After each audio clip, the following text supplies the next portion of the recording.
আজকের দিনটা যে আমার এত সুন্দর কাটবে আমি ভাবতেই পারিনি। চলুন তোমাদেরকে শুরু থেকে বলি। হ্যালো গাইস, আজকে সকালে ঘুম থেকে উঠে দেখি বাইরে প্রচুর বৃষ্টি হচ্ছে। তাই বসে বসে ভাবছিলাম অনেক দিন তো হলো ভিডিও বানানো ছেড়ে দিয়েছি, চলো আজ থেকে আবার ভিডিও শুরু করা যাক। যে কথা সে কাজ, নিজেকে 100 পুশ আপের চ্যালেঞ্জ দিয়ে দিয়েছি।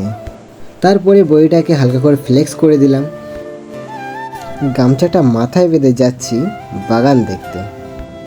এসে দেখি গাছগুলো পড়ে গেছে, তাই ভালো ছেলে মতো গাছগুলো তুলে দিয়ে গোসল করে নিই।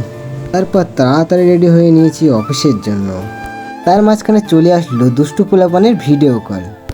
অল্প করে আড্ডা মেরে আমি আমার সকালের জল খাবারটা খেয়ে নিয়েছি।